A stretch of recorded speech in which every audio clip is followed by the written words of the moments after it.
It is the Fantasy Golf Degenerates podcast bringing you this week's Masters tournament, baby. It is Augusta time, and I cannot wait to get to that. We always sponsored here by DraftKings. Use code FGD for first-time depositors. We'd love for you guys to support us in that way. Hit the like, hit the subscribe for all the Mayo media stuff. We'd really appreciate you guys for doing all of that. And as always, the man of the moment, almost trying to hit his fourth straight winner. As we are recording this, we've got two guys, Kenny Kim, sitting at the top of the leaderboard, trying to win the Valero Texas Open. What's cooking, Kenny? Yeah, definitely going to be watching this while I'm doing the show. We're recording this, at 1 o'clock on a Sunday. But make sure you go to DraftKings. Use our promo code FGD. They're going to have they're going to have all the bets that you want out there, the top 20s, the top 10s, the props, the hole-in-ones. They got them all this week. They got the pick six going where you can get on that as well. So make sure you go to DraftKings, use promo code FGD, get yourself a little deposit bonus for first-time depositors. I'm definitely focused on this. I got Oberg one stroke back, and I got Hisatune in the lead right now, tied with Michael Kim and Bobby Matt. I've been sort of dreading this week just because earlier on Sunday, I released my first instinct gut guys that I thought could win the Valero, or I'm sorry, the Texas Open, and of course I had Bobby Mack. Same thing. Is it Valero Texas Open? Okay, I'm getting confused with the two. Wake up, get eight. Texas event. What was last week's sponsor? Houston. It was a Memorial. That's right. Children's. Texas Children's. Right. So it is the Valero. So it's the weekend. Actually, I didn't do anything this weekend. It was a boring ass weekend for me. Just getting ready for the Masters. That's so old. What we did. I didn't even play golf. It was like 90 degrees yesterday, absolutely beautiful, and I was inside grinding away. So we're ready for this show. It should be a good time. We'll try and bring all the information that you need while I'm watching. Hopefully, one of my guys win, and I can get 4 in a row here.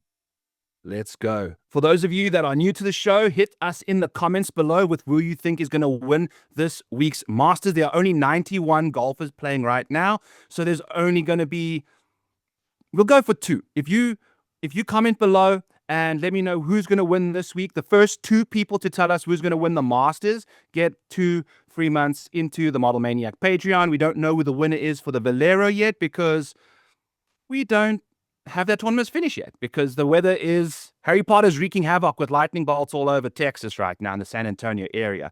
So we'll have to wait and see who wins that, but we will obviously be reaching out to whoever wins the Valero this week. But make sure you comment below who's going to win the Masters. The first 2 people to get the correct answer will get a month free in the Model Maniac Patreon. For those of you that just want to get in there, feel free to use Masters26 to get 50% off your first month over there. I've got all my tools that I'll be sharing with you guys here available to you in there.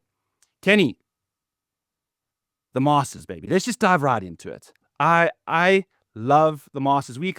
You've taken off Wednesday, Thursday, Friday. I'm taking off Friday because I work from home and just going to have a blast. I'm going to tidy the garage. This is the time of the year I do some like housekeeping, clean out the garage and then just scatter that bad boy with every single TV in the house that I can move, laptops, iPads. I put it all up. So for those of you that watch on TV, I don't know what the hell's happening with the broadcast schedule. I think Amazon Prime's bringing us some stuff early, but masters.com. If you're technologically advanced, you can log into a website and watch it there, where it's kind of the full broadcast from the moment they get going. They've got featured groups. They've got Amen Corner. They've got 16 and 17. If you want to be a complete degenerate, you can bet all the par 3 hole-in-ones, each individual hole for every single day. And then you can have the stream set up in such a way that you can have all the par 3s on your TV. So you can literally have micro sweats for every single shot that gets hit. So instead of rooting against one golfer or for one golfer, you can just root for the entire field to make aces and things like that. So I'll likely have a thread on X that will have bets for every single golfer this week. If you want to just be a complete degenerate and have some action on your favorite guy, I'll hook you guys up with that. So Kenny, what is one of your favorite moments, memories of the Masters?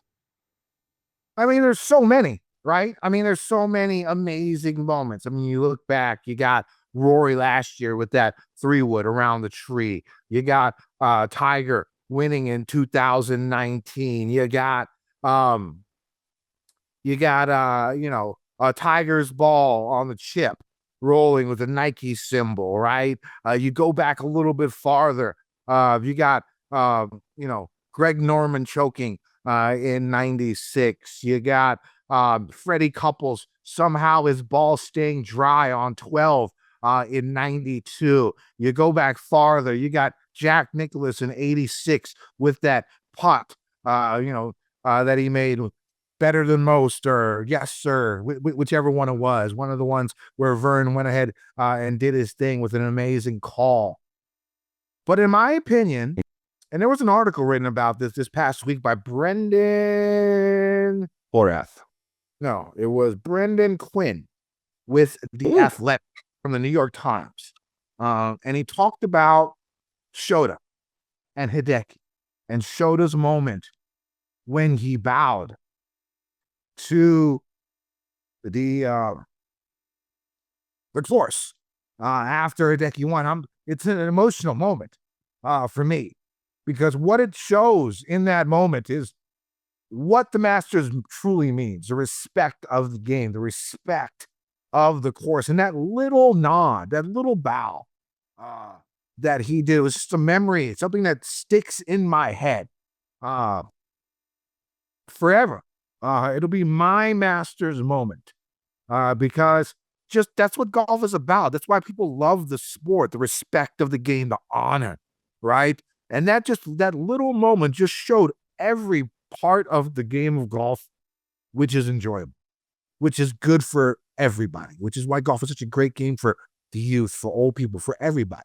That moment, I think, encapsulated what the Masters means to me, how much this event means to so many people around the world, and to show that respect and that honor to the course and everything that came with it, not just to the course, but the entire game of golf.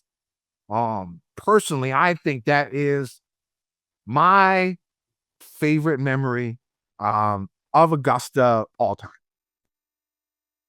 Yeah. I mean, the Japanese are the most respectful people there are. And then to just show that and display that, The best thing about it wasn't manufactured. Yeah. Right? It wasn't like done, hey, can you do that again? Like, if you read the article that Brendan wrote, it goes through the whole step-by-step of the cameraman and like why he took that picture, why he stayed, because everyone else was following Hideki walking down. Shota was just getting the flag, taking that off, because he gets to keep that as the winner of the Masters. And, nobody knew that it was on TV. There was no drama added to it. It was a natural moment. And I think that's why it stuck with me so much. Let's go, man. Yeah. I've got two. My moment, one single moment shot, was obviously Louis' albatross on 2 when he lost to Bubba Watson in epic fashion. And then I think you could probably go with Bubba's snap hook out of the trees on 10, I think, to win the playoff. Those two moments, kind of probably two of the greatest shots. That shot was unbelievable by Bubba. And then Louis kind of making a 2 on a par 5 threw him completely out of whack. I guess it was almost the worst. If he just put that to 2 feet and tapped it in for eagle, I think he would have actually might have won that tournament. Who knows? But Louis also ultimate runner-up. Then, apart from the Open when he won that. But Trevor Immelman in 2008, Kenny, as a kid, I was studying in South Africa. 2008, I would have been in 10th grade. And in April, we would always be on vacation, in South Africa. We'd go camping with the camper, and we're 7 hours ahead of America. So it would have been 6 hours ahead of Eastern time. And watching the Masters, for me as a child, was staying up late and trying to fight sleep away, because 6 hours ahead of time, what time does the Masters finish? Like 5 o'clock at night. So by midnight, 1 o'clock in the morning, we were trying to still get it through. And I always remember just sitting in the camping chair in this, like in the hall, because you don't have TVs with your camper. You got to go find a TV somewhere. So I'd take that down there and I'd sit all on my own in the middle of the night in Durban, like just watching golf. And Trevor winning it, as a South African, we were like super pumped for him. And after that, you heard him on the radio and things like, how did this go? Because it was so foreign to me still, like I'm not in America yet and living in South Africa. We had a winner from South Africa and he did it with epic fashion. And, unfortunately, Ernie could never, ever get that done for us, which is kind of absurd to think about.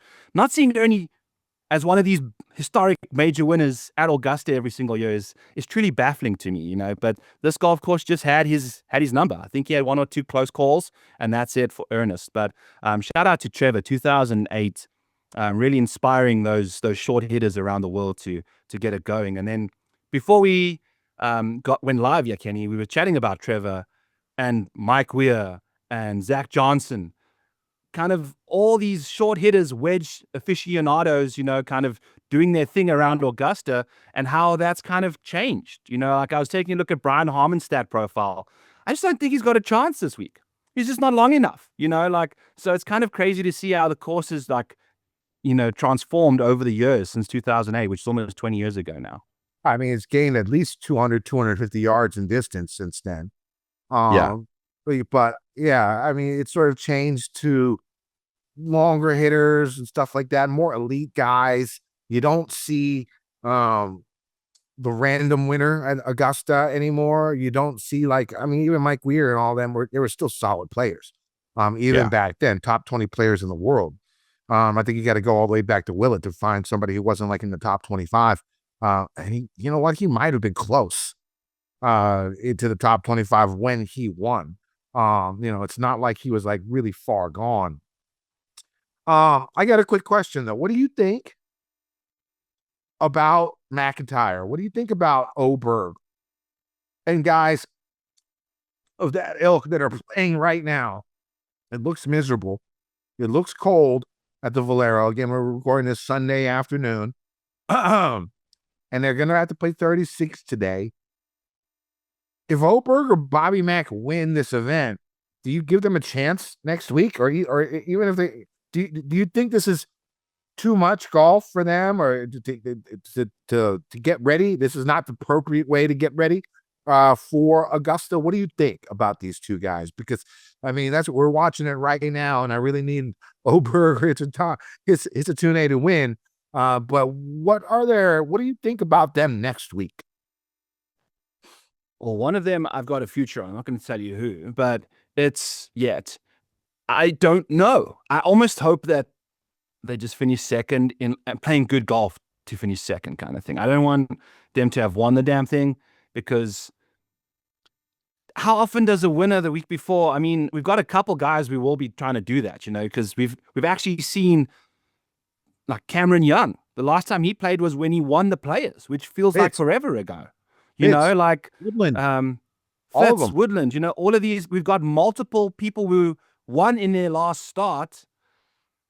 We likely see another one coming into this week. So I think as a winner, it's gotta help your confidence. And I feel like if there was ever a tournament to be after your first winner, it would be the Masters kind of thing, because you are just onto the Masters, baby, like immediately, especially these high-end guys, if it were Bobby Mack or Ludwig, to kind of just move on. Okay, let's go. I checked that box. I've won this year. Now let's win the Masters, because I think you have to have won a tournament in the year of, leading up to the Masters to have yourself a good crack at winning it. So whether it's the week before or at the Amex like Scheffler, I think anytime you can notch a win in the column there, it's going to give you some confidence. So at least that's my perspective. I don't want them to do it, but what are your thoughts, Kenny?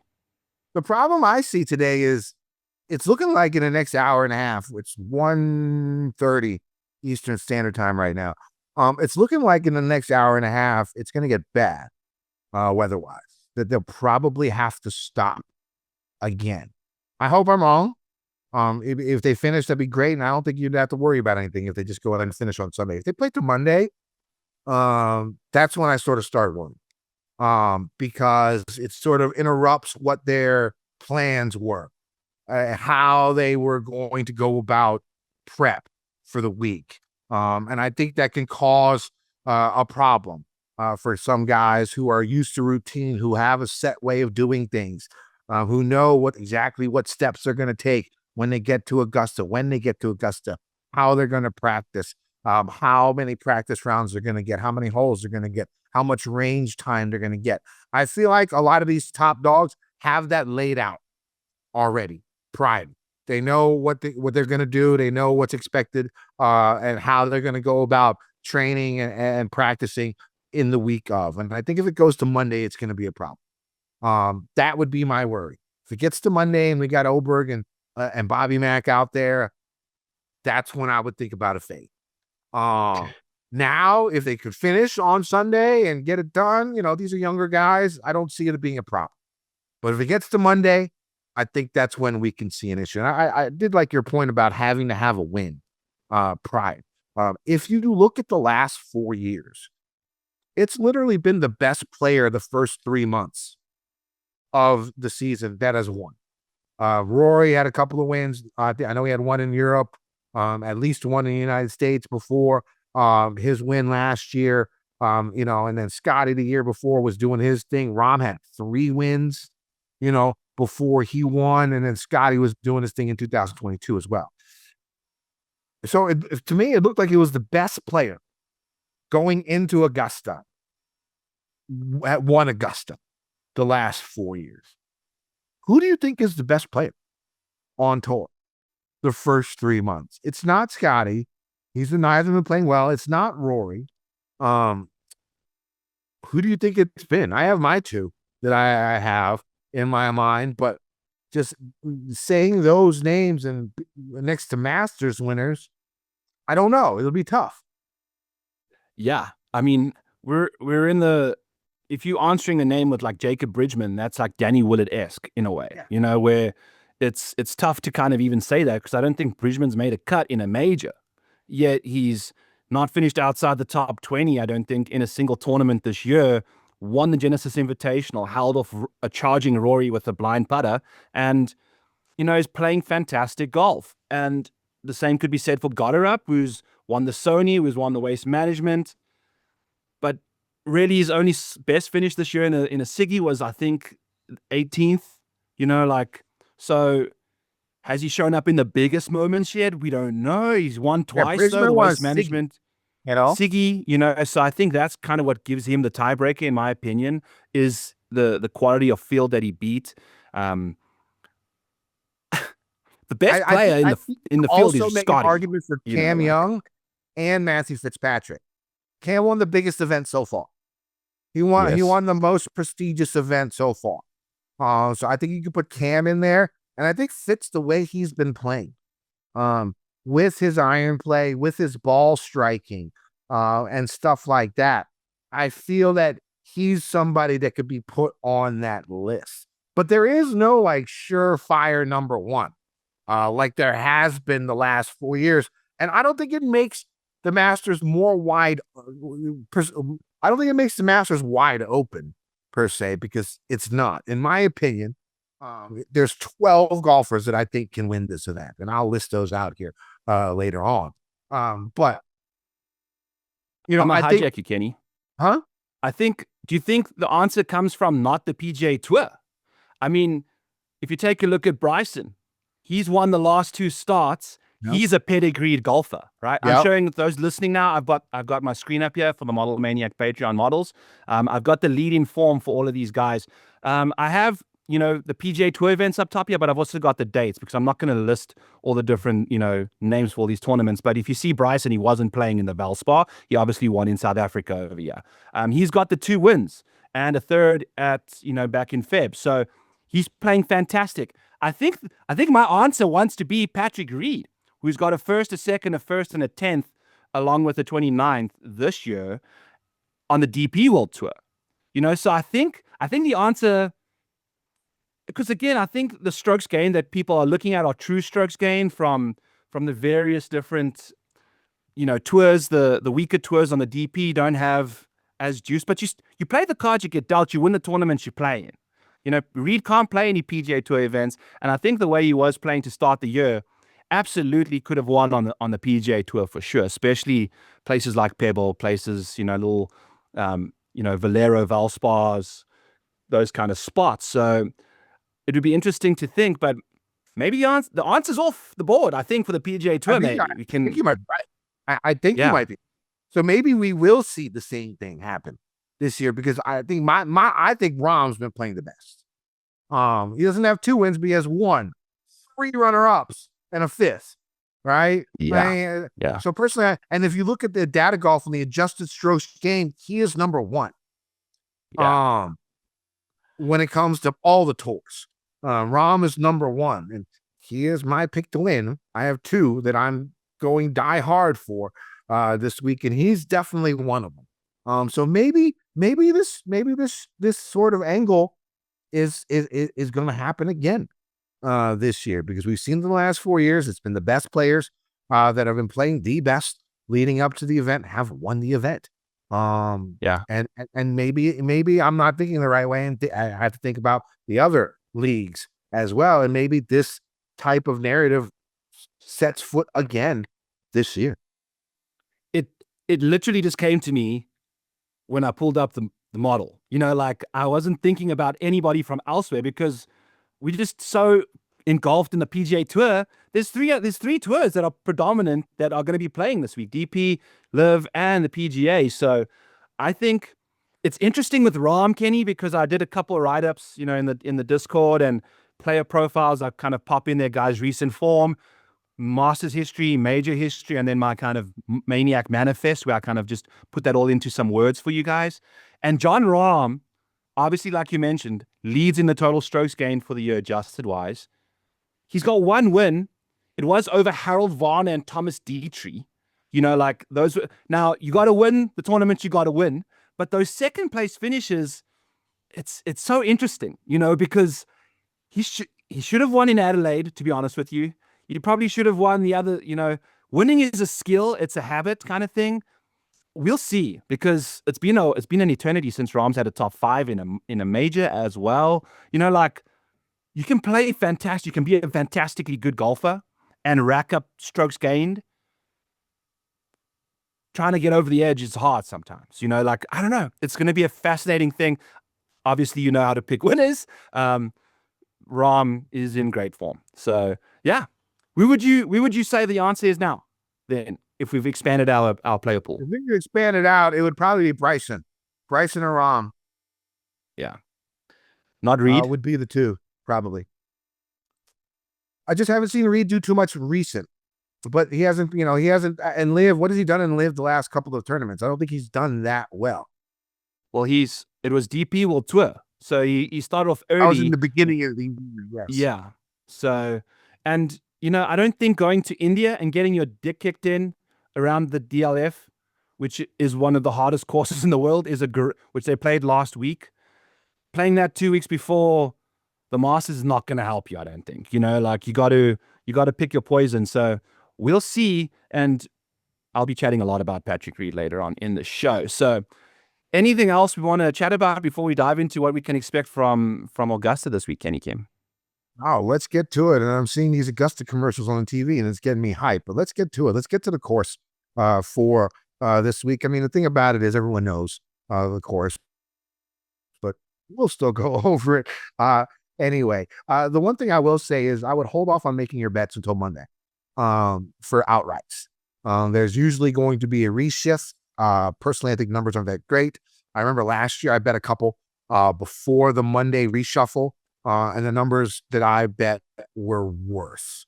So personally, I'm waiting to bet my card. Now I have the guys that I have already lined up. It's either going to be 3 or 4. Depends on how it goes. But let's get to the course first off. Sorry. I want to also jump in and say that DraftKings has reshuffled with their top 5s, top 10s, top 20s, top 30s, top 40s out. They've got their full thing. I don't know how much reshuffling is really going to happen with them. I think they've reshuffled already. And Patrick Reed dropped from 30-1, I think, a couple days ago he's now 45-1. So he's definitely. They definitely did the reshuffle already. They've reshuffled. DraftKings has a couple other books, the Yeah. futures markets versus the week of markets may not have yet. So whatever books you have, make sure that you aren't taking this for gospel. Yeah, mine have not reshuffled yet.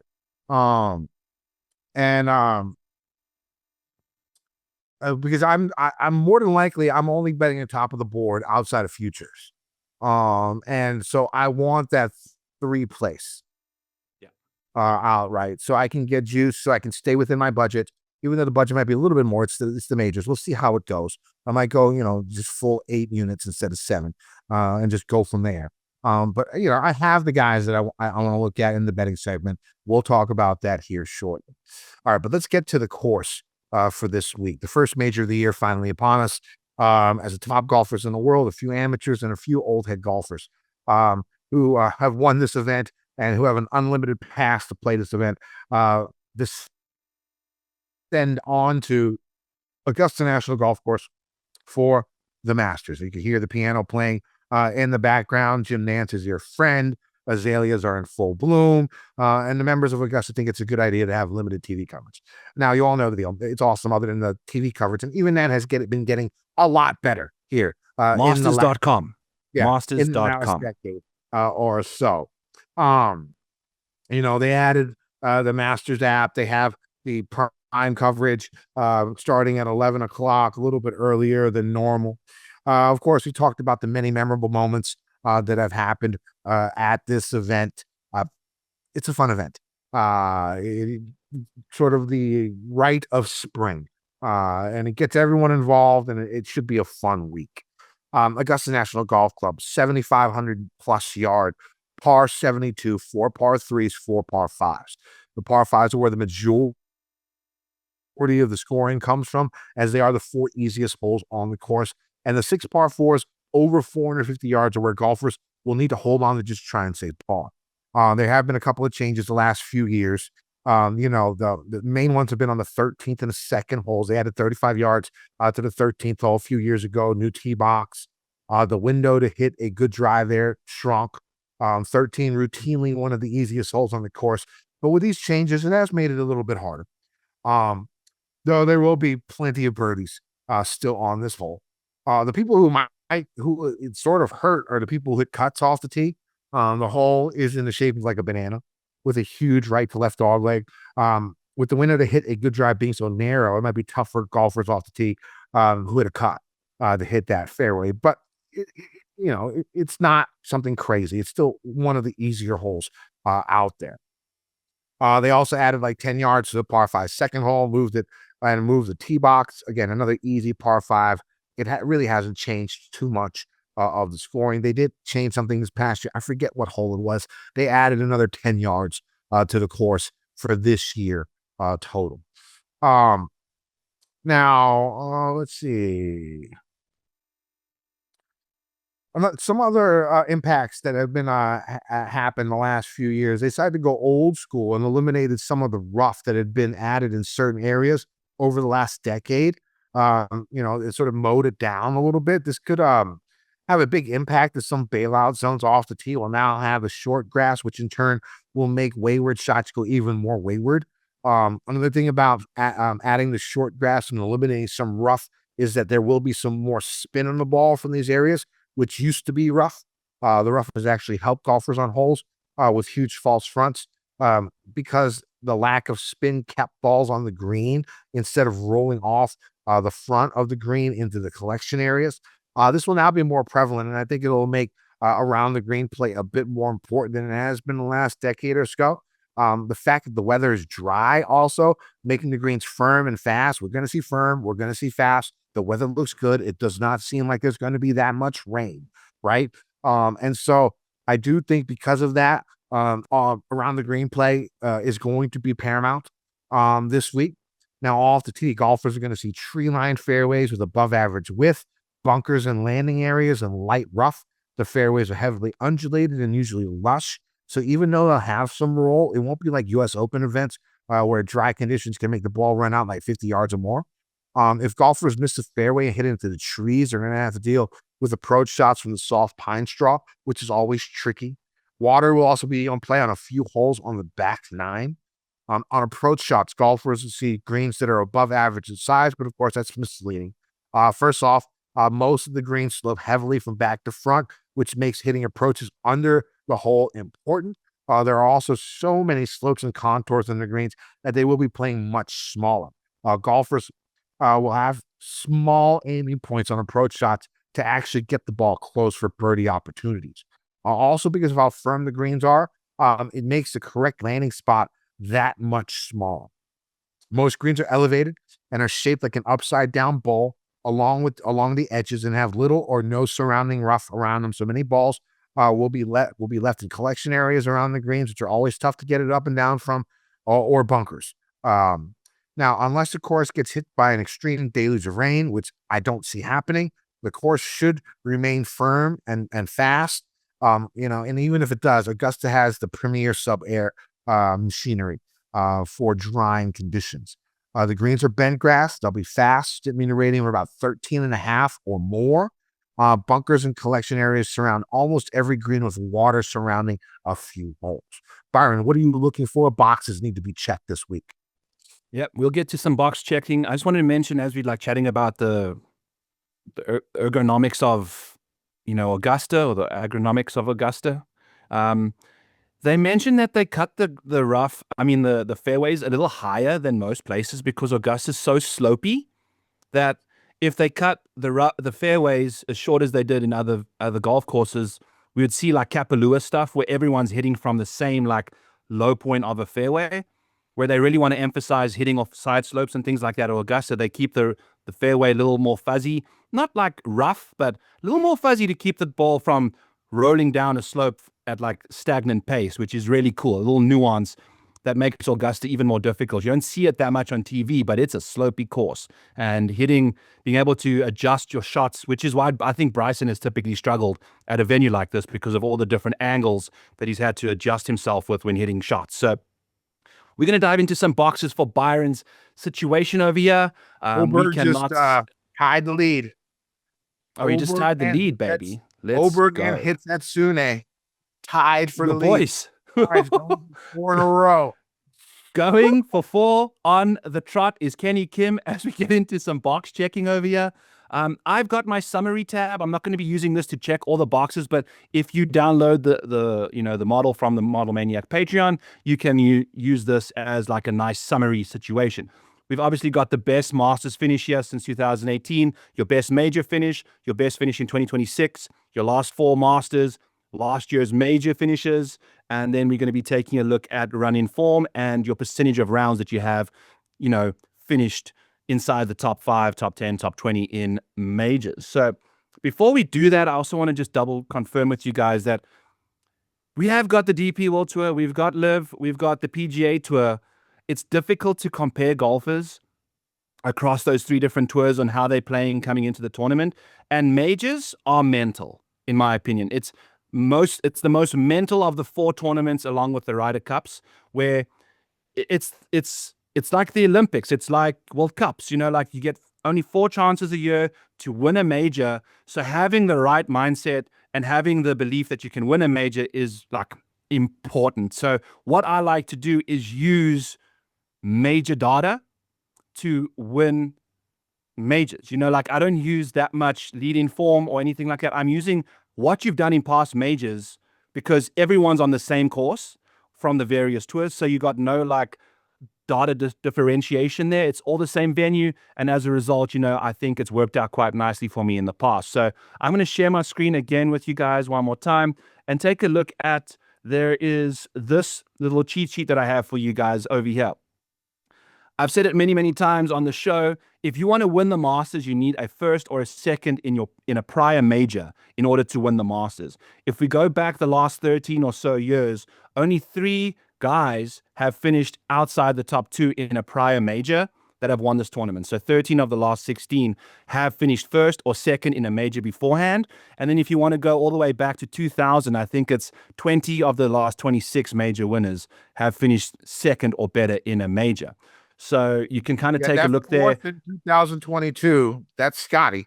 That's Scotty Scheffler. And I think he was world number 1 at the time, right? So like if you're the world number one, that's basically having finished second in a major kind of thing, unless your name's Lee Westwood or Luke Donald, having won no majors, I don't think, in their career, despite getting to world number one. Random drive-by on those two guys. But we're going to take a look at, as Kenny mentioned, the course history. Yeah, this is Augusta National in the green column over here. When we say Augusta's in its own tier of course history, buddy, it's like the Mike Tyson tier. You know, the one little drop of, or whoever's got which rapper's got the tear down his cheek. This is it. You know, like you can see it's the next best harbor towns. Byron, do you know what those tears down the cheek mean? I do not know what those. You do not know what that means. That's how many murders they've made. Okay. Well, this is how many times people have killed Augusta. So this is what you're kind of looking for over here. So that kind of checks out, in my opinion. You know, these other tall situations on Memorial, they're all the big boy events, Farmers, you know, that kind of stuff that you've seen guys have great success at. And then when it comes to having played well at Augusta to have won tournaments, we can take a look at this little snippet that I wrote. I've got a Masters preview for futures, major futures out there in the Model Maniac Patreon. It's for free out there if you want, and I posted on X earlier. Scotty Scheffler, before he won the Masters, he'd only finished 18th in his in his third start. Prior to that, his best finish was 18th. Patrick Reed won this when he'd only finished 22nd at the Masters before. Danny Willett had finished 38th. But all of these guys have played the Masters prior. You know, like they're obviously not debuts, but to have had a prior finish, you have to have played it, obviously. Bubba Watson won this thing with a 20th and then obviously won it again with a win. Charles Schwartzel, 30th, was his best finish when he won it. And then Lindeque and Sergio, none of them finished better than 4th at Augusta. So none of them had top 3s at Augusta before winning this tournament. So you don't need the best course history at Augusta or the best high-end finishes at Augusta in order to succeed, but you do had to have played there. So I'm going to kind of take you guys through the model over here. These are the guys in the last 5 years, the last 20 majors of, you know, our existence over here since we've gone to the moon. Shout out to Artemis 2 out there orbiting the moon at the moment. So Scotty Scheffler, 4 wins in majors in the last 5 years. John Rahm has got 2. Xander Schauffele's got 2.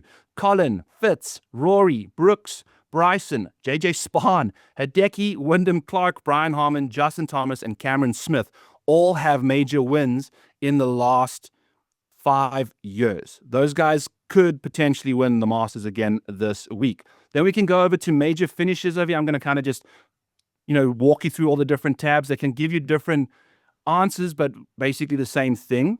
So we've seen all of the guys that have wins. We're going to kind of take a look at guys with second place finishes here, if we're in the mood for that. If we scoot over to the right-hand side, you can see exactly all these different finishes for these guys. I'm going to try and find a couple that have won this longer than 5 years ago. DJ's one of them. Shane Lowry's one of them. Gary Woodland's one of them. And then we're kind of into the second place finishes that we're going to rattle off as well. Ludwig's got a second place finish since 2018. By the way, Justin Rose has won a tournament as well. He's the US Open champ from a while ago.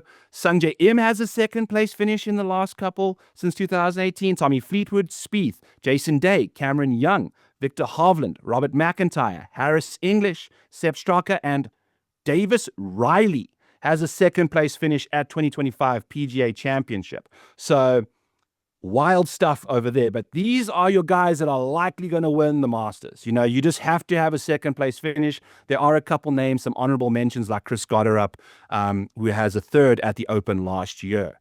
So that's one there. Then we're going to take a look at some leading form, guys that have played well this year. What are their best finishes? We mentioned the winners that we need to have, you know, had checked that box coming into Augusta. Rose has won a tournament. Gary Woodland, Patrick Reed, Matt Fitzpatrick, Scotty Scheffler, Rahm, Bryson, Colin Morikawa is a no-go for me, in my opinion. If you had to withdraw from the Valero, you are out. You know, like back injury-wise, we can chat about that more. Nico Echeverria, Akshay, Cameron Young, Casey Jarvis, Chris Gotterup, Jacob Bridgman have all won tournaments this year. Here are, you know, guys on the screen. I'm not going to rattle them all off. We have finished second, which is still a pretty solid, you know, start to the year. We'll see how that all folds for them. Then we're going to take a look at some major finishes by round. So I've got a nice little thing over here. The number of finishes, the number of times, the percentage of times that you are inside the top 5 after any round in a major for the last 20 majors. Hao Tong Lee's had 4 situations here. So he's done it half the time. He's been inside the top 5, but that's mainly got to do with his insane finish at the Open. Scotty Scheffler is inside the top 5 after any round in a major 1/3 of the time, 33% of the time. Rory, 26% of the time. Bryson, Ludwig, Victor Hovland, Chris Gotterup, Brooks Koepka, Justin Thomas, Cameron Young, Colin Morikawa, Matt Fitzpatrick, and JJ Spahn are all inside the top 5 of a major after any given round 15% of the time. So you've got to have some major smoke in order to go there. Then if we're taking a look at, we just mentioned the course history at this golf course is prodigious, so you want to make sure that you have good course history at Augusta. Let's take a look. I've completely lost my spot. I've kind of gone with a decade strokes gained approach over here. So I've added all the different Masters strokes gained up. Last year gets 100% total strokes gained. 2024 gets 90%. 2023 gets 80, 70, 60 back to 2021. So it's getting in there, but not as much because I want to know what you've done for me lately.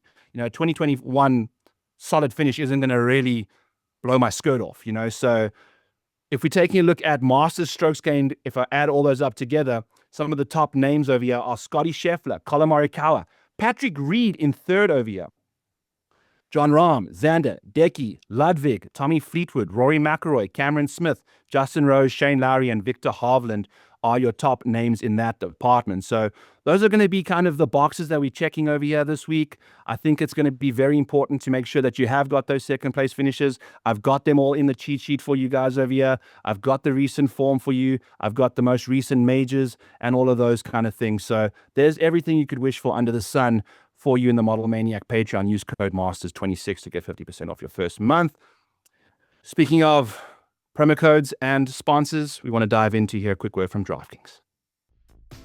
The battle for the jacket is heating up in Augusta, and there's no better place to sweat the action than DraftKings Daily Fantasy, the ultimate destination for fantasy golf fans. And for the year's first major, our partners at DraftKings are giving all customers a shot to play free for a $1 million top prize with your next deposit of $10 or more. That's 100,000 times your deposit if you win, only on DraftKings Daily Fantasy app. It's simple to play. Build your dream lineup while staying under the salary cap, then sit back and watch as your players rack up points. Every birdie, every bogey, every clutch putt. Feel the intensity of every shot. Download the DraftKings Daily Fantasy app to play free for a shot at the $1 million top prize with just a $10 deposit. That's for all DraftKings customers. Just download the Daily Fantasy app for your free shot today. In partnership with DraftKings, the crown is yours. Gambling problem? Call 1-800-GAMBLER. New York, call 8778-HOPE-NY or text HOPE-NY. Connecticut, call 888-789-7777 or visit ccpg.org. 18 plus in most states. Restrictions apply. One per customer. Minimum $10 single deposit. Reward issued as one $10 ticket for the DraftKings State Fantasy Golf Millionaire Contest. Ticket is single use and expires at contest lock on 4/9/26. See terms at DraftKings.com/promos. Sponsored by DraftKings. All right, Kenny Kim, it is time, in Bruce Buffer's voice, to tell us who's going to win this year's 2026 Masters, baby. Let's go. Well, all right. Well, I will say I think there's 12 golfers that can win this event, personally, from my point of view.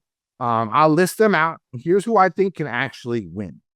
Scotty, Rory, Bryson, Rahm, Xander, Oberg, Cam Young, Patrick Reed, Min Woo, Fitzpatrick, Gotterup, and Bobby Mack. I think those are the 12 golfers that I think personally can win this event. I would not be betting anything outside of there, really, unless you have futures and stuff like that. I am keeping my betting card tight. I am right now. I have 4 guys I'm looking at. I'm I'm definitely going to bet 3, and I will name the first 3. The fourth I'll go last, where I'm not 100% sure about. But my first bet when there's the 3 places each way comes out tomorrow on 365 is going to be John Rahm. Right now he's around 12-1, 14-1, around there. I'm hoping to get a 20-1 with 3 places. That's what I'm hoping. We'll see. I'm going to bet him no matter what his number is with 3 places. I know it's live, but coming into the event, he has 1 win, 3 runner-ups, and a 5th place. It's solid no matter what tour you're playing on around the world. According to Data Golf, he is the leader in adjusted strokes gained for the season. Finally got that win. Probably a weight lifted off his shoulders. He's currently in that battle with the DP World Tour, right? And some people and it's been a pretty visible battle. There's been his teammates have been coming out talking some smack. Not really smack, but sort of taking the side of the DP World Tour in this situation, right? And that can go 2 ways for Rahm. It can go negatively, mentally. He could use it to be a distraction, or he could use it as motivation, right? To show people that, I'm still one of the best in the world. The DP World Tour should cater to me. Whether that's right or wrong, that's not the point of what I'm saying. The point is I think he has a lot to play for this week. I think a win would strengthen his case, in his mind, at least. In his mind. Now, is he thinking about all this stuff? I don't know. But, everything points to Rahm playing this event well, because he has to play well. He goes out there, he's causing his commotion. He might not play on the Ryder Cup Tour. He goes out there, finishes 45th. It's not going to be a good look, right? And I think he knows this. And I think he's playing well enough, and he has a good enough mental game where he can use this to his advantage, go out there, win this event. I love John Rahm. He is my favorite bet. My second favorite bet, Xander Schauffele. Right now, he's around 16-1. He is my second favorite bet this week. It looks like, how elite golfers say they want to be peaking at the right time when they get to Augusta. It seems like this is what's happening with Xander, right? He's gained 1.65 strokes total at the Genesis. Didn't have his best game at API, but still finished 24th, gained like 0.3 or 4 strokes total. At the Players, he gained 3.17 strokes total. At Valspar, he gained 2.3 strokes total. Every facet of his game has been looking sharp the last month or so. He's barely lost any strokes in any of the main strokes gain categories in his last 16 rounds. And I'm talking about like an event by event basis, right? I think he's peaking at the right time. He's coming in as a former major champion. He has the nappy factor, baby just born. That can change things in a man, right? Lots of narrative going on here, but I mean, I'm going with what's been working, right? And so I love Xander. He is my second favorite bet. I'm going to bet him no matter what. My third favorite bet, it's going to be Matthew Fitzpatrick. Around 20-25-1 is what you're getting right now. Number 1 ranked golfer in my model the last 24 rounds. Form solid. Course history solid. Coming up off a runner-up and a win. Hot wife with a baby in the oven. Life is good. Life is fucking good for Matthew Fitzpatrick. And again, you guys laugh, right? But again, the mental aspect of the Masters. When your life is going well and your job is going well, things tend to happen good for you, right? And this is where we are with Matthew Fitzpatrick, right? He's become a ball striking machine lately, especially since he's gained some distance off the tee. Crushes par 5, plays long par 4 well. These 3 guys, unbetted. No matter what, these 3 are going to be on the card, and they might be the only 3 golfers that aren't futures.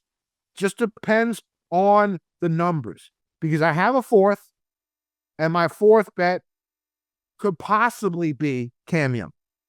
Right now, around 20-1. Like Xander, every facet of his game is trending upwards. In the last 24 rounds, he's 7th in this field in strokes gained tee to green, 2nd in strokes gained off the tee, 19th in strokes gained approach, 33rd in strokes gained around the green, and 22nd in putting in the last 24 rounds. His caddy is such a big deal for him, especially when it comes to putting. I forget who the name of his caddy, but supposedly he is the best green reader of all caddies on tour. That is what he is known for, Cam Young's caddy. If you've seen Cam since he got this dude on the bag, he's jumped almost 100 points, 100 positions in the strokes gained rankings for putting. He has become an excellent putter. And with all the other facets of his game being well above average or elite, now that his putter is working this well, this man could be a menace. This man seriously could be a menace. He could win multiple majors. The only reason I'm leaving him off this, if he'd be my 4th bet. If I have enough room, I'm going to. The only reason he hasn't, because the other 3 have done it before. Right? The other 3, Rahm has won a major. You know what I'm saying? Xander's won majors. Fitz has won majors. That's the only reason why I've put those 3 in front of Cam Young in the betting card.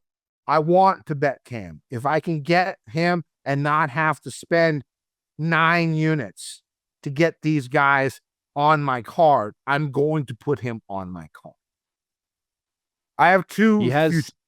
What's up? He has a 2nd place in the 2022 Open Championship. So that checks that box. You know, it's as good as a win, in my opinion. Yes, he does. And you know, I want him on my card.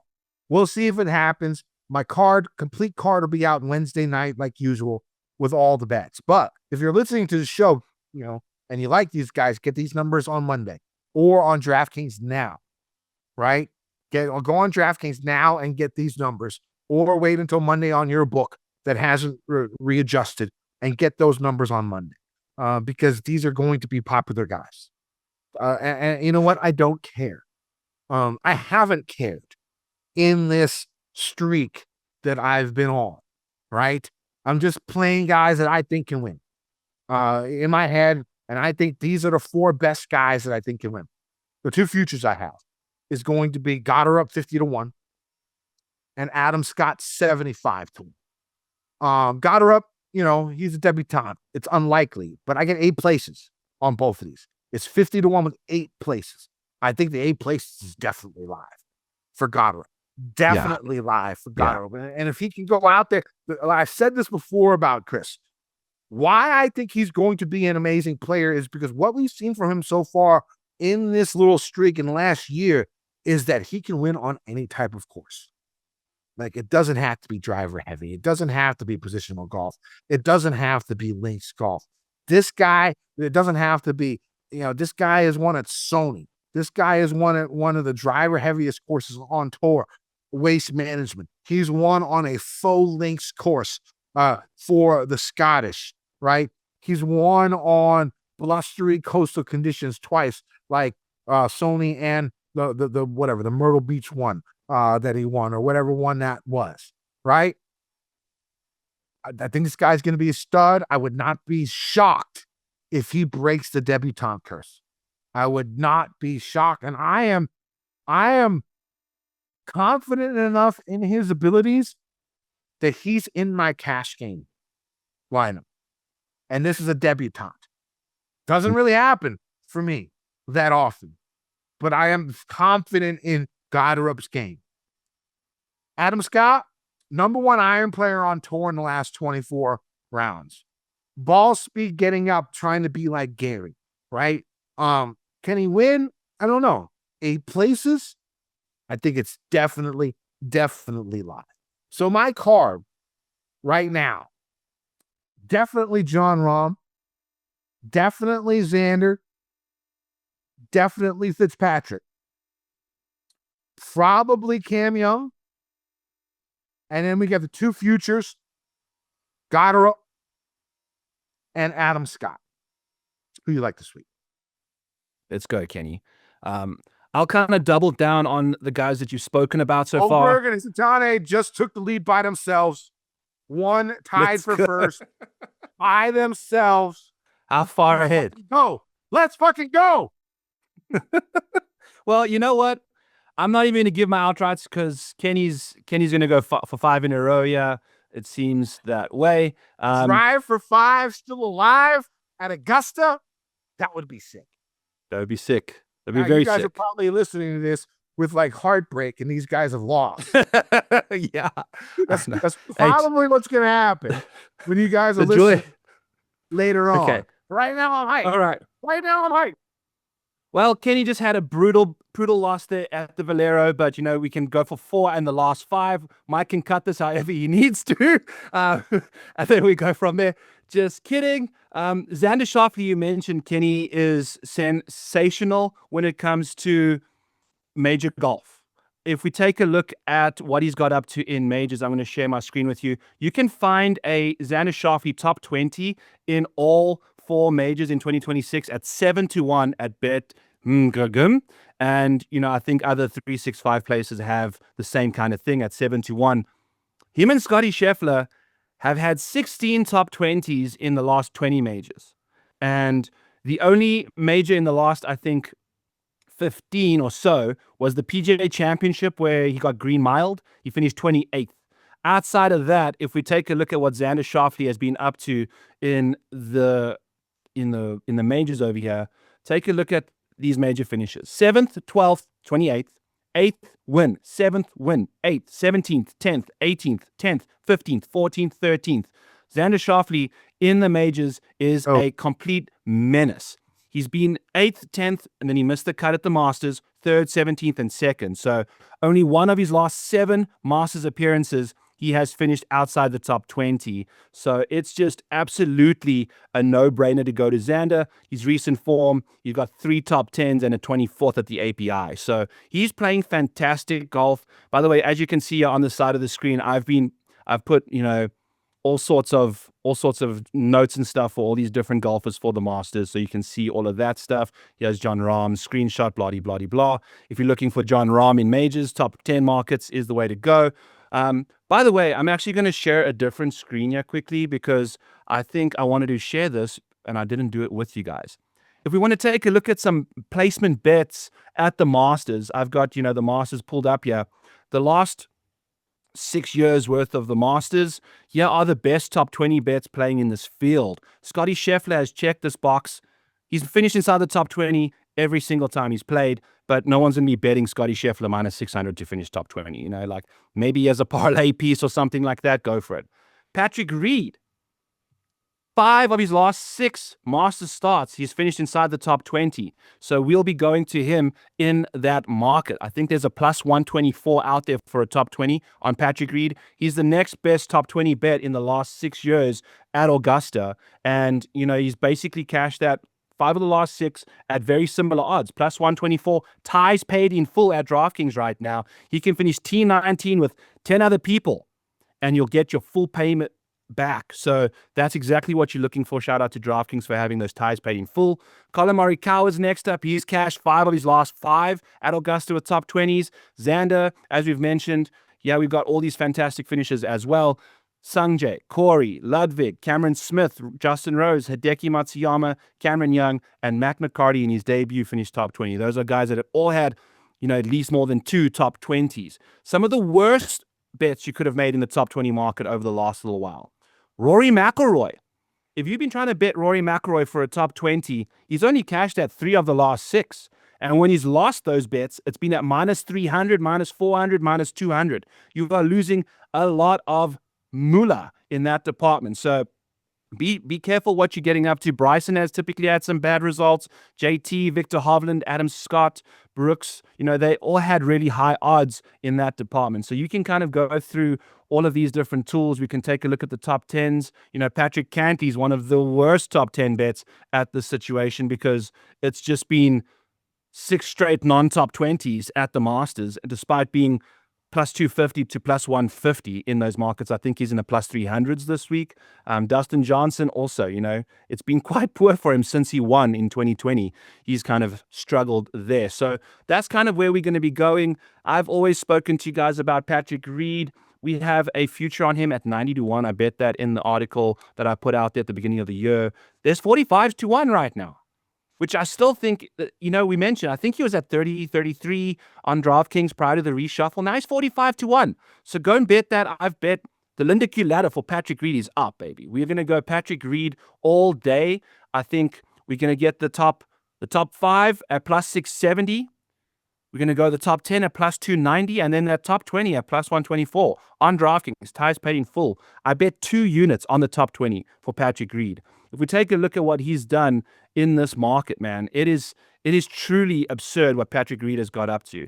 His last couple starts in the Masters, 3rd, 12th, 4th, 35th, 8th, 10th, 36th, and then he's won this thing in 2018. So we've got the 2 wins this year. We've already spoken about how well he's playing. We've got fantastic course history, and the numbers are delightful. I don't know what the hell the books are thinking having him, outside of Russell Henley to win this tournament, who's also a very good golfer, but I don't think he's got nearly as good a course history as Patrick Reed. We've spoken about how good and how important course history is.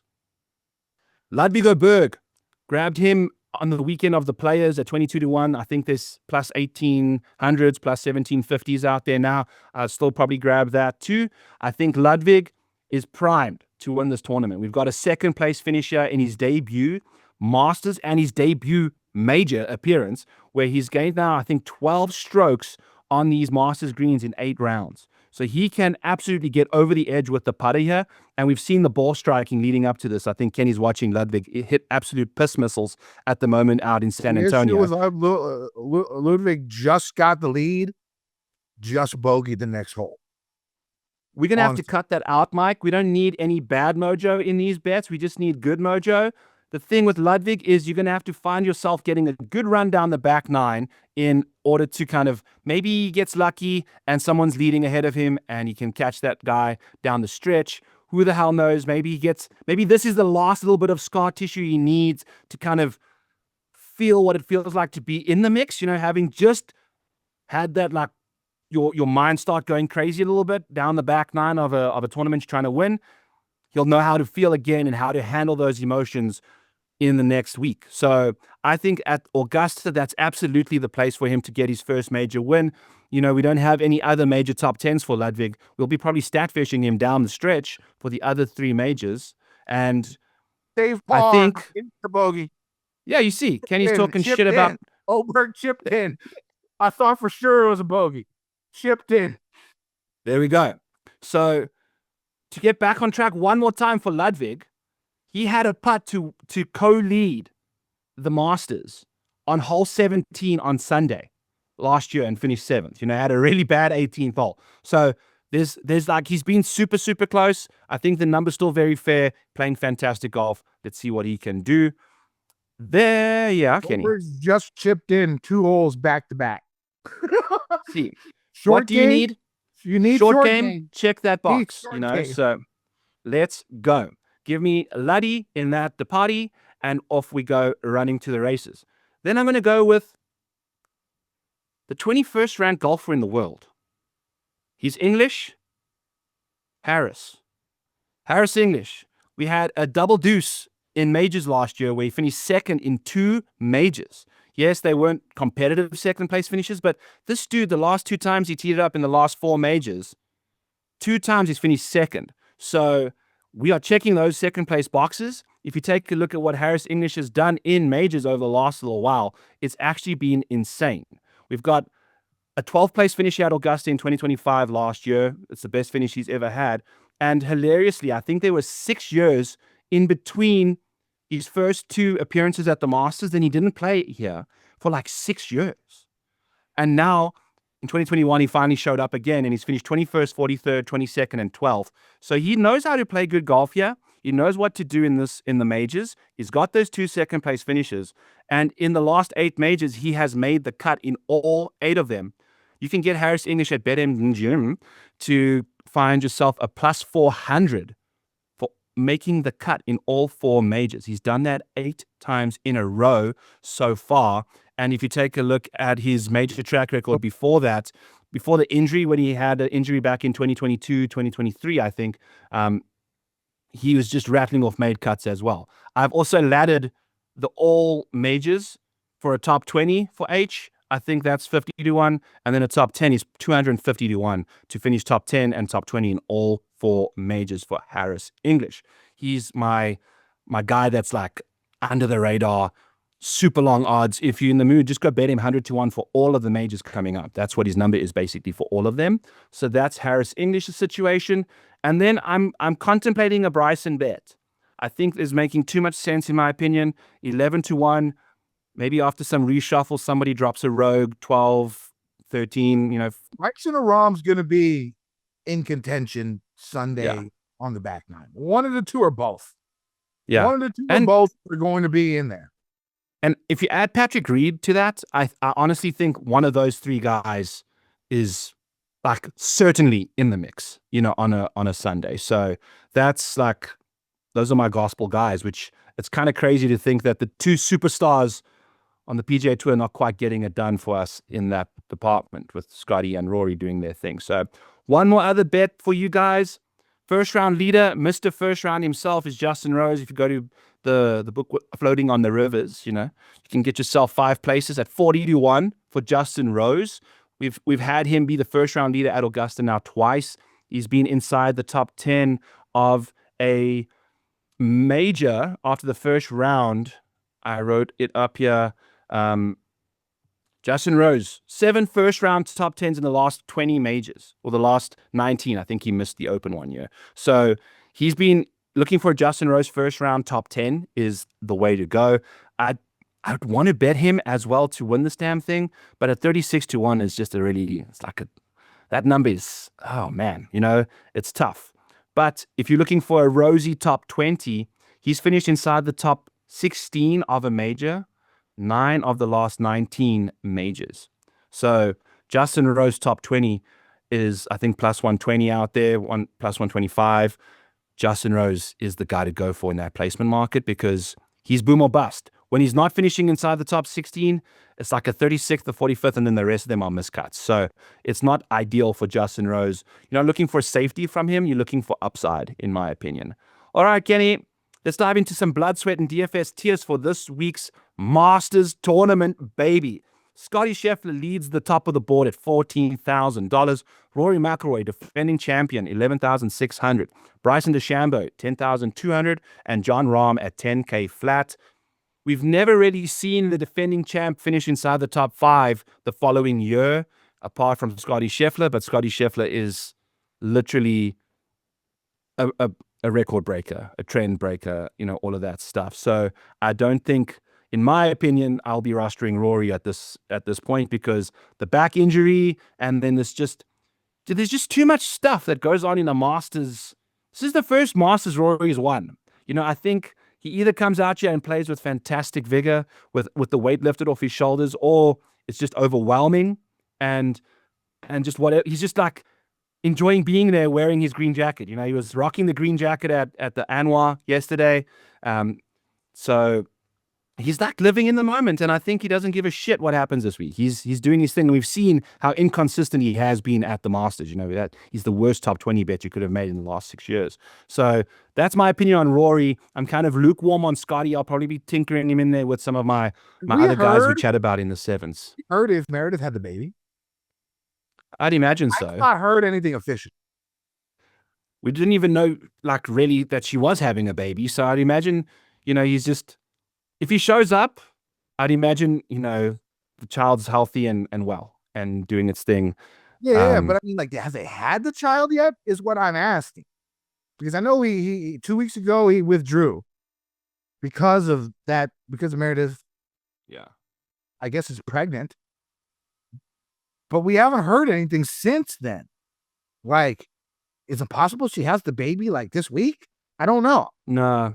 I'd imagine that he withdrew because they knew, there's inductions and things like that you can do to have a child on schedule. I think it's probably unhealthy to have taken off the Houston, expecting the baby to show up then, and then be 2 weeks after that. It's like a long time. I don't know. To, I don't to know. be I just post. haven't heard So anything. I think it's weird, but Scotty is a very he's very person. private. He's very So private. So maybe he lets us know this week. yeah. But I'm with you. With Scotty, I think the baby is honestly having a pregnant wife is likely why I think his iron play was a little off, and his just mentals were off this year. You know, getting close to term there's stuff, there's worries. You know, like expecting a new human in your life is insane. Isn't like number one on his list. Yeah. Right. Yeah. You know what I'm saying? Like family and God is like more important to him than golf. And so, you know, for him it would be like in his lane to, you know, focus more about the family and the health of the baby and his wife than actually going out and practicing. Again, I'm just guessing here. I have no clue what the hell he's been up to for the last 2 weeks.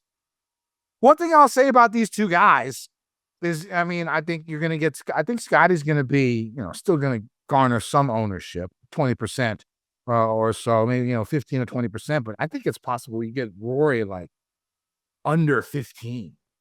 Yeah. I was So thinking if you're single digits playing potentially. yeah, if you're playing, you know, what I usually say in these type of events is the guy with the lowest ownership are the top guys. You just plug in a lineup. You know what I'm saying? Rory might be that guy. Yeah. Because Bryson's going to be popular. I'm probably going to play him. And Rahm is going to be my first cash game cornerstone. Rahm's first cash game cornerstone. Talked about him.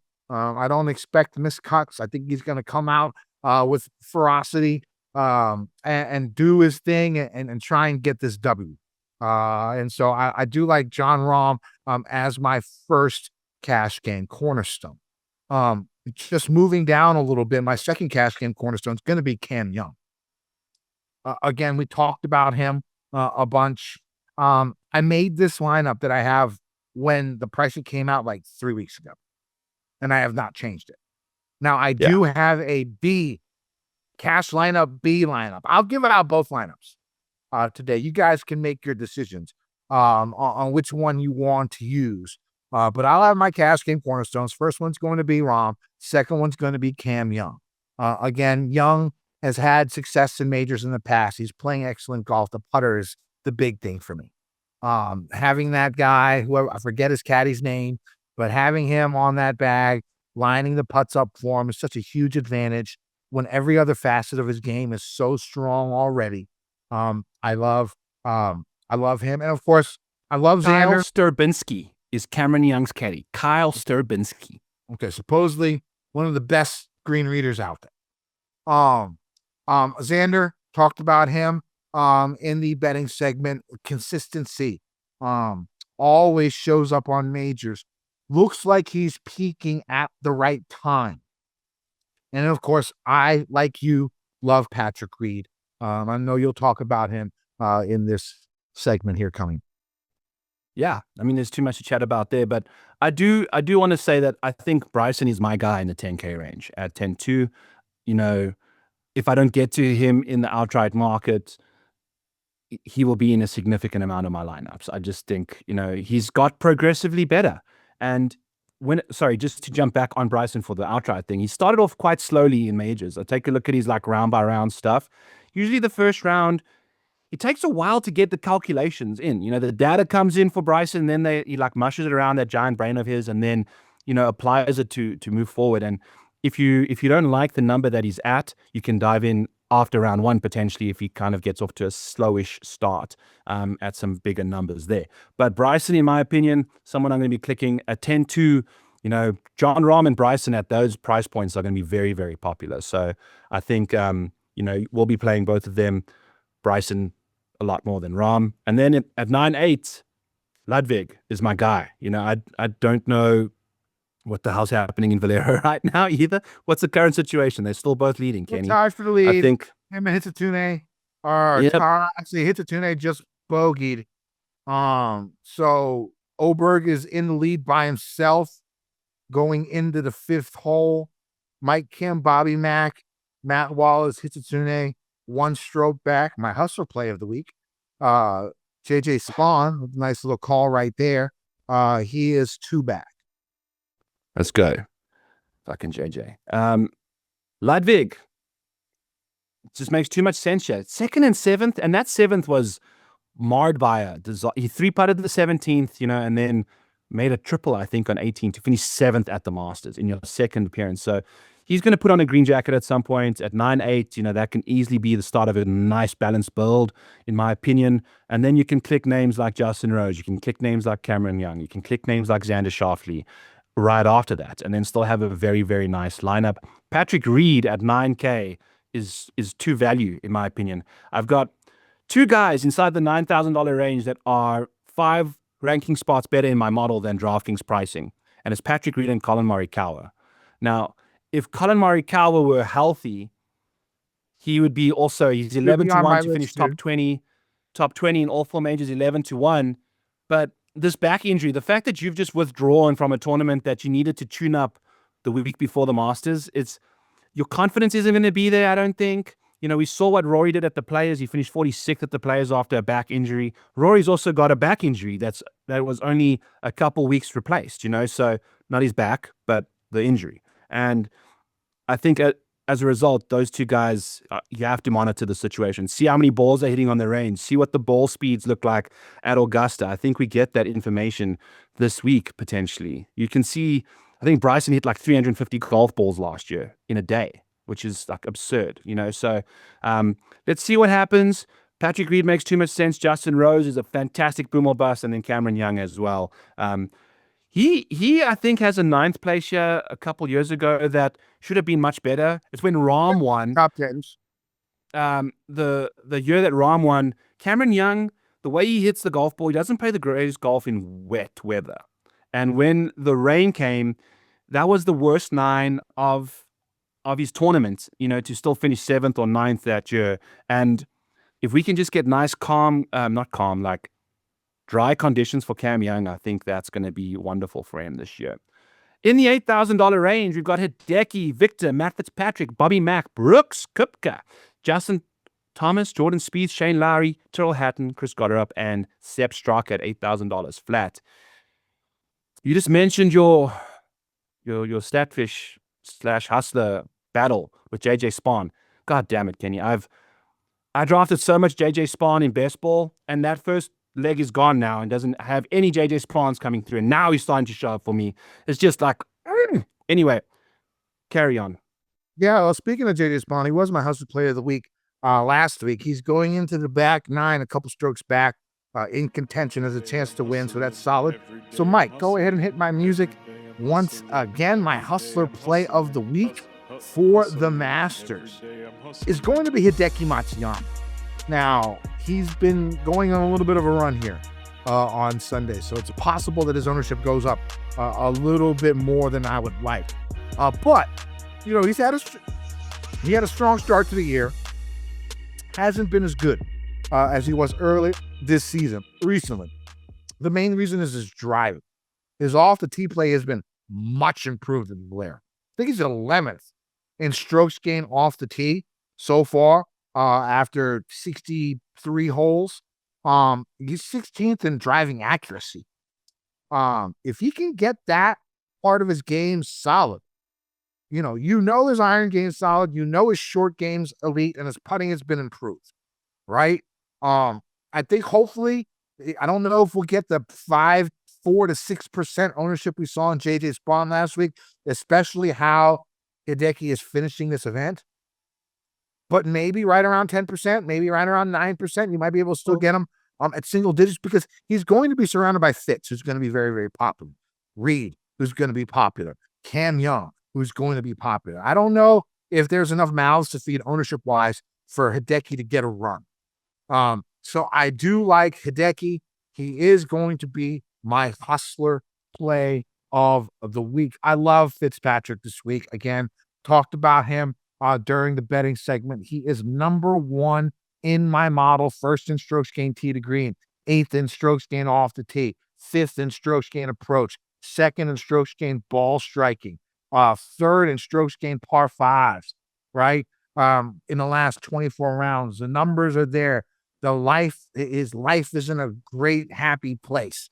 Like, I remember talking about this with Sergio when he won way back in 2017. I actually went to that Masters, saw Sergio putting, and he did the around the world drill about from 10 feet.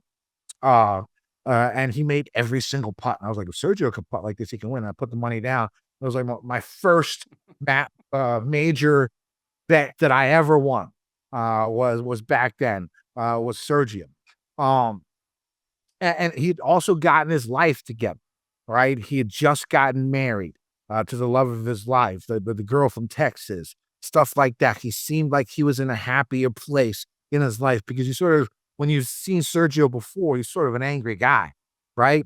It sort of calmed him down marrying who he married. And I sort of I'm getting that vibe from Matty Fitz, right? He's got the hot wife. He's got the baby coming. Everything is going well in his life. His brother just won a goddamn DP Tour world event. The family life is just superb right now.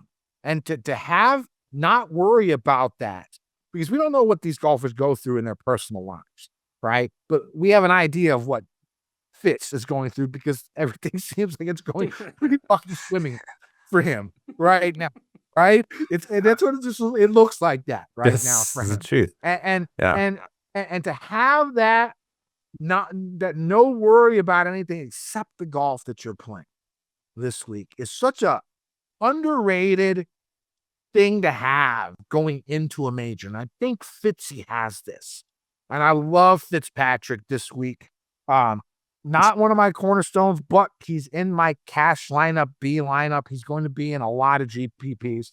I bet him. I do like Fitzy a bunch this week. And I'm going with Goddard. Again, I talked about all these guys. It's not hard to see who my favorite plays are. I don't normally stray. I'm not trying to find weird little small things about random golfers to get them up there. I'm just going for the guys that I think have been playing well. And Goddard's up there. He's coming off a nice 6th place finish on his last appearance. Like I said, he can win on any different type of course. The guy has won 4 times in the last 18 months. He is supremely talented. I love Goddard in this 8K match. No Brooks for you, can you? No, not this week. Interesting. What's the concern? He's not shown me enough in these. I know that Brooks is a major big game hunter type guy, but there has to be some type of, the putting is just so bad. Yeah. The putting has been so bad. And I don't see it all of a sudden just getting better at Augusta. Can he be in contention? Can he be on the first page of the leaderboard? Maybe. But the putter has been so awful. Like the guys that I've been naming, they don't have weaknesses. They haven't had weaknesses, at least in the last month, at least recently. Every facet of their game has been exceptional. Going from Rahm to Xander to Cam Young to Fitz, these guys, their games have been spectacular. There has been no fall off on a part of their game. Yeah. The putting has been too bad for Brooks. Yeah. And I can't get over it. No, it's tough. It's a tough situation. If there was a place for it to find its level, it's in a major. Actually, technically, I have to bet him. I just remembered. I made that bet that I would bet him every major for the next 5 years. So I'll probably put a win-only bet on. I'm not going to count it as part of my call. No. But if you win, you will. No, just joking. It's interesting to think. The guy is one of the most prodigious major winners out there, and it's kind of interesting to see what the ball striking has been great for him, and maybe the mental thing of the Masters is what it is. Speaking about Fitz and Decky and all that, Hideki is so interesting, Kennedy, to me because he's won this thing in 2021 after the rain delay, and his best finish since 2018, if you take away that win, is a 14th place or 13th place. You know, he's only missed one major cut in the last 20, but he hardly has like any top 10s at Augusta. It's really weird, you know, like what's going on with him. Best he's played before Augusta since his win. Potentially, you know, so Maybe he has you a know, I kind song of in there somewhere or something like the that. Century. But He had a Century win last year, you yeah. know, like, but, or 2 years last year. Yeah, last year. But, you know, Hideki, if you're looking for one of the safest plays, he is that guy. And fun fact about Hideki, I was looking at the best strokes gained in certain areas, like strokes gained approach, strokes gained putting. Sam Burns, if you think about how good he's been at the Valspar, putting-wise, Hideki Matsuyama, strokes gained approach at the US Open, has outgained Sam Burns on approach versus Sam Burns' putting at the Valspar at Innisbrook. And Sam Burns has won there twice, you know, and putted his brains out there twice. It's just crazy what Hideki gets up to at the US Open. There we go. There's your guys in the 8K range. We're going to take a look at some names by the name of Victor Hovland. Is very interesting to me too, because if you bet Victor Hovland top 5 at every single major, he's cashed that at least once a year. He's just inside the top 5 randomly once a year at a major. He's just one of these guys. He shows up. He's got the skill set to do so. I think he's a very unique option. Obviously, he's got the 7th place finish here, but nothing better than a 21st outside of that. So he could be a low-owned option that could show up out of nowhere at $8,800. I thought I'd mention. Shane Lowry, another guy at $8,200 that in majors has been quite sensational over the long course of his career. Last year, he missed 2 cuts. Last year at the Masters, he had a chance to almost win this damn thing going into Sunday, and then he kind of sold his soul for Rory to win it. He finished outside. I bought my father-in-law a top 20 for Shane Lowry in all 4 majors, and we were grinning going into Sunday. The next thing, Shane Lowry finished 42nd. You know, like crazy stuff. So there's redemption here, another low-owned option in my opinion. And then, you know, Sepp Straka has actually been playing some fantastic golf the last little while too. He's got a 2nd place finish at a major, the Open Championship a couple years ago. So Sepp, playing good golf, ball striking beast, doesn't quite have the distance you need, but he's $8,000, could easily be your 3rd or 4th click coming into your lineup. Are you done with the 8s, Kenny? Yep. Okay. So my Statfish of the week is going to be a name that is a 2-time major winner. He is very, very popular when it comes to just everything about him. He's very overrated when it comes to majors, because by the look at Justin Thomas, we've got 2 PGA championships. Those are 2 of his 3 top 5s in his major career. I think he's played 40 majors and has 3 top 5s, which is insane. 14 majors. 40? How much? How many did you say? 40? Yeah, that's like the last 10 years. I thought you said 14. That's why. No, 40. 40 majors for Justin Thomas, and he's got 3 top 5s. 2 of them are the PGA Championship wins. Like, the other one, I think, is the 2020 Masters, which happened in November. So when you are looking at course history, by the way, 2020 was in November. It was a completely different golf course. It played the easiest it's ever played, you know, which makes a lot of sense because Justin Thomas just cannot keep his golf ball in the fairway at majors. He drives the ball so poorly that he doesn't set himself up for success to have those high-end top finishes. If you take a look at like Southern Hills, you can kind of get away with a bit of errant driving, that kind of stuff around there, where he won. So Justin Thomas is my Statfish of the week. I'll probably be betting him to miss the cut.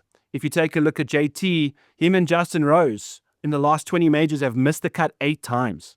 So you could bet Justin Rose top 20, and you can also bet Justin Rose to miss the cut. You know, either one is very likely.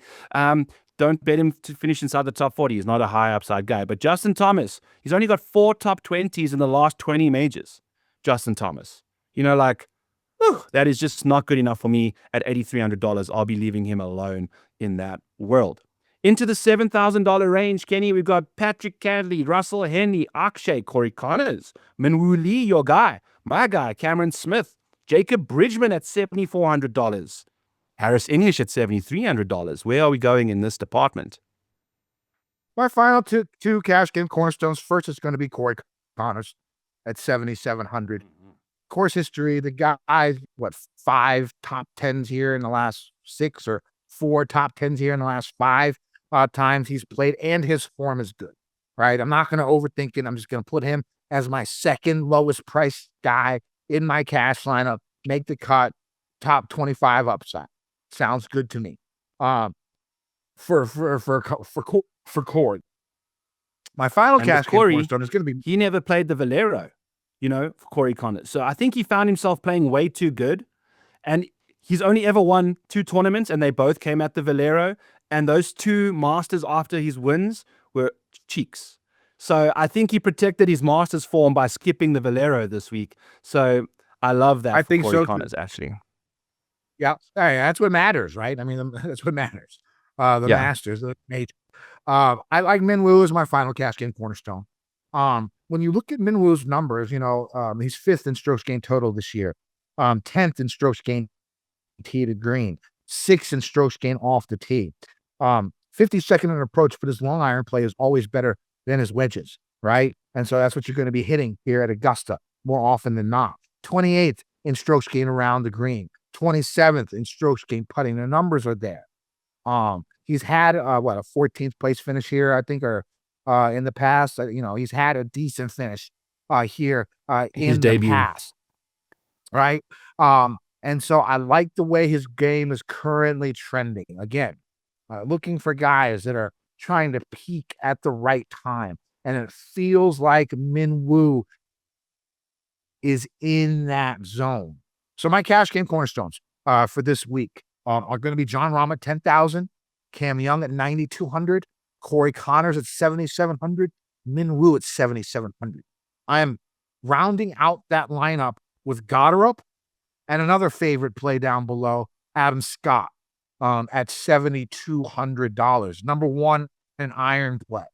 A former major winner, has had success at the Masters in the past, has been having a pretty good season so far coming up. And to be my lowest priced golfer in my cash lineup being Adam Scott, I'm 100% okay with that. So that's going to be my main cash lineup. It's possible that I make an adjustment because I made another lineup that I like a lot. And I'll give you guys that lineup right now. It's the Masters. It's like Christmas, right? We're just giving shit away. So my next favorite cash lineup would be Xander, Patrick Reed, Matty Fitzpatrick, Minwoo, Connors, and Scott. So it's replacing the top 3 guys. So instead of Rahm, Cam Young, and Goddard, you could put Xander, Reed, and Fitzpatrick. And the more I look at that, I like that a lot more. the more I'm thinking I might change it to that. Yeah. My cash lineup's going to be one of those 2 lineups. So you can look at my cash game cornerstones, whatever. That's fine. I'm giving you 2 cash lineups that I like, and I'm going to be using one of those 2. And the more I look at it, the Xander, Reed, Fitzpatrick, Lee, Connors, Scott, I'm sort of liking that more than the Rahm. So should I change my cash game cornerstones right now? Either way, the lineups. Pick which one you want. That's good enough. Don't worry about the cash game cornerstones. I've given you both the lineups that I think are my 2 favorite cash lineups. Play the one you want. I, in the 7K ranges, fancy a man by the name of Russell Henley at $7,900. Is he going to give you the upside you're looking for? Not necessarily, but he has a 4th place finish at the 2023 Masters. He's been playing fantastic golf this year, apart from when I bet him outright to win the Valero. Then he missed the cut by 1. That's just how it goes. But $7,900, Russell Henley, a bogey avoider machine. Like, I think it's going to be playing firm and fast. That helps Russell a little bit off the tee, hit those fairways, get that ball chasing down there. Fantastic. His last 2 majors, he finished 10th in the US Open and the Open Championship. 2024 had a 7th and a 5th. You know, like he finishes inside the top 10 in majors, and he can be your 4th guy in. This is a top 10 golfer in the world, Russell Henley. So he's going to be in a lot of my lineups. I think Jason Day is going to be in a lot of my lineups as well. Hasn't been playing the greatest. Remember, he was my Statfish 2 weeks ago at the Houston, and then he changed his irons and then balled out. So I'm taking Statfishes and releasing them to go and find me some worms. Let's go, baby. Like, give me Jason Day to take care of business in this department. Corey Connors, you've mentioned there. I mean, it's no-brainer situation. This guy's got 3 top 10s, 4 top 10s in his last 6 Masters. He quit the Valero so he can have good success this week. I love that for him. Sungjae Im is somebody that has fantastic course history at this golf course. If you take a look at his overall major pedigree, it's pretty shit. But we've got a debut appearance in 2020, he finished 2nd. 2022, he finished 8th. Last year, he finished 5th. Think about how bad Sungjae's been playing in the last couple of years. Finished 5th at the Masters last year. You know, like, been playing quite poorly this year, but had a solid showing at Valspar. And, you know, I think at the Masters at $7,500, you can't not play this guy. Then we're going to take a peek at a man by the name of Max Homa. I understand he's not playing the greatest golf. He's playing consistent golf right now, and a lot of it. He has a 3rd place finish here in 2024, and then last year, the reason he's playing in the Masters this year is because of the 12th place finish he had last year. So this dude has been struggling a little bit, but this is a course history-dependent golf course, and he started to figure it out. That 12th place finish last year, I saw a clip. Max hit it left on one of the fairways, hit a beautiful ropey draw back into play that was going to hit the green. There's a marshal standing in the middle of the fairway with the flag, and it hits him in the hip. Like, and stops the ball from chasing up onto the green. Insane. Like, the guy's playing for his life, and this guy is just standing in the middle of the fairway, getting completely in the way of Max Homa's golf ball. So, you know, that could have easily been a top 10 if you ask me for Max. So he could be very low owned as well. Harris English will be in like 25% of my lineups for sure. I think at this price and his major pedigree, you can see him, you know, doing wonderful things. Has never missed a cut here in the last couple starts, the last 4 of his appearances here. So that's somebody I'm in the mood for. Wyndham Clark, I'm going to bet to miss the cut at the Masters, as I always do. He's a major fraud, in my opinion. So he's a massive fade in this range. Not chasing Dustin Johnson's course history yet either. Diving into the 6s, Kenny, what are we in the mood for? I got a couple more on the 7K. I'm taking a peek at Patrick Cantlay. At that price, you don't need to win. You don't need to win. Top 20, top 15 would be good. He had his best outing of the season the last time he was out. I think that means something to guys, you know, trying, like I said, you want to peak at the right time. I don't think he's peaking, but at least he's playing better. So I think I can get on board with Cantlay at this price, at $7,900. It seems like that's where he should be. A lot of the times he's overpriced. And I think not many people are going to click his name. So it could be a nice low-owned play with, you know, top 10 upside, which we've seen from him before in the past at this event. We'll see if it happens, but that's someone I'm looking at. Jason Day, I do like him a lot. I like the fact that of his high ball flight, especially if we're going to see really firm conditions this week. And if we are going to see those firm conditions, I'm going to fade Marco Pence. He's spoken about how much he hates firm greens and how he's not used to them yet, and how it's not like what he's used to on the DP World Tour. Oberg's just hit a bogey. Now it's a 4-way tie for first place. But 4 ways are good if you have the right people. Anyways, so I'm going to fade Penge. I like Maverick Neely at $7,200. Also, I think he can go overlooked. He's 15th in my model. Top 20 in strokes gained tee to green, top 20 in off the tee, top 35 in approach, right? Top 25 in ball striking. top 20 and around the green, top 35 in putting. Pretty good numbers for a guy at $7,200, right? Yeah. Pretty good numbers for a guy at $7,200. I'm going to be playing a little bit of Mav this week. Now, let's move on to the 6K. Who do you like?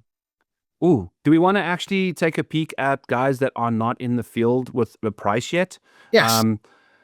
I will bring up my screen real quick for you to The see. guys that I have right now are Gary Woodland, Højgaard, Knapp, Berger, Woodland, McCarty. for the guys that don't have a price. Those are the guys you're going to be playing. That don't have a price.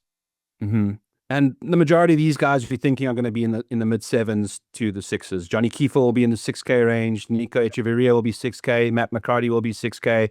Daniel Berger probably low sevens, high sixes. So I think guys, Gary makes a lot of sense, man. Yeah. He's a US Open winner at Pebble Beach, so he can do it in majors, and he's just won at the Houston Open. He's playing great golf. I don't think he cares about anything apart from just he's playing for such a bigger purpose right now. It's truly insane, so I think Gary Woodland is someone that you can definitely take a peek at. Nicolai Højgaard, as you mentioned, Kenny, a birdie machine. Between him and his brother, they had last year, I think, if you put their scorecards together, they shot like 20 under par for the first 2 days. It was just insane baseball wise. And this is a DFS contest. You want points for birdies. You score more points if you make bogey par than you make par. So you want guys that are volatile like Nicolai, and he just finished second to Gary Woodland at the Houston Open. So you need tons of distance around Augusta. He's got it as well. Yeah, I like Woodland and Højgaard. Those are the two that I would play. I'm hoping they're in the 6K range because I don't have much here in the 6K range. I'm looking at Kitayama with his ball striking, his length off the tee. It seems like his game would make sense for Augusta. And I really like Sam Stevens down at $6,400. You play Sam Stevens on driver-heavy courses. He's had quietly a very strong season here so far. A bunch of top 20 finishes, a couple of top 10s. So I really like Sam Stevens down below. Again, I'm hoping Woodland and I'm hoping Højgaard are in the 6K range because I'm going to be playing them, and I like Kitayama. He's very interesting, old Kurt Kitty. I think it makes too much sense for him because he's got tons of distance. Zach Johnson. I know it sounds weird to say, but at $6,300, we've got a top 10 year last year. If it's firm and fast, it means that you short hitters that hit the fairway, they can get a bit more roll. They're going to be closer to the green than they normally are, but it's going to be harder to hit the green. Short hitters are usually very good with short game. So Zach can absolutely scramble his way around this golf course, finding his groove on the Champions Tour, just dismantling that tour at this point. Makes too much sense there. Aldrich at $6,200. Driver heavy venue. This dude, he's ultra talented. Is it going to be a safe play? No, but he's $6,200. I think it's worth a shot over here. Then we're going to scroll up a smidgen more. I had a couple more names for us, I believe. I think, Davis Riley at $6,400, if you're playing a lot of lineups, is definitely worth the shot. He finished 21st year last year. He tends to play well at courses he plays well at. We got that second place at the PGA Championship. He doesn't play good golf all year at all. He's not a very consistent golfer, but sometimes it just figures it out. He goes there. So let's see what he can do. Michael Kim is currently, is he in the tie right now, Kenny? At the top of the board? I'll take a peek at Mike Kim. He's one stroke back going into the back nine. He might have bogeyed. He might be 2 strokes back now. But whatever. Here, top 25 here last year at Augusta. 27th. Yeah. Yep. So you've got that going for him. I think, lots of fun stuff to be had. Where are you going for one and dones this week, Kenny Kim? Ramen Reed. Keeping it simple. Yeah. I think I was getting cute with, I don't know if I was getting cute, but I was going to play Ludwig this week as a one and done. I may go with Patrick Reed. I don't know. It depends what Ludwig gets up to you. If he completely shits his pants down the final couple holes, I don't know, but I love Reed's Reed's consistency is almost like going to give you a top 10 for sure, this week. So I love that a lot. And he could be the lesser owned of Bryson and Rahm are going to be, because everyone's going for the live guys in one and done, because you only get to play them in the one and done contest 4 times a year. Then you play all the better PGA guys elsewhere. So if you want to do that, you can go with Reed instead and still kind of, not burn a PGA guy and go there. So my thoughts for you. Alrighty, friends. Thank you so much for tuning in. Make sure that you hit that like and subscribe wherever you are listening. Make sure to comment below. We're going to see comment below who wins this Masters. The first 2 people to give us the correct name get a free month in the Model Maniac Patreon. Whoever wins the Valero, reach out to me on X. I will get you hooked up there to get you in the Masters Patreon this week. Use code Masters26 if you want any of my models and things like that in the Model Maniac Patreon going forward. I am thrilled. This is the best week to just sit down, relax, pop a gummy or 2, just, have a good time and watch some fantastic golf, listen to the jingles and, have a couple tingles. So it's something that I'm thrilled about. My favorite year of the month and week. Kenny, get us the hell out of here. Find me on X at Kendo VT on my final card out with all my bets. I didn't place these bets yet that I went over on the show, so shit could change. So make sure you follow on X at Kendo VT. And I'll be on a couple of shows. I'll be doing a show with Jeff later on this week, like a 10-minute segment on a show with Pizzola. I got another show. I don't even know who these guys are, but I'll be on it. If you want me on a show, hit me up. I'm off Wednesday. I took PTO Wednesday, Thursday, Friday to watch this. So we'll have plenty of time. It should be fun. A tradition unlike any other. Let's win some motherfucking money, Degen Nation.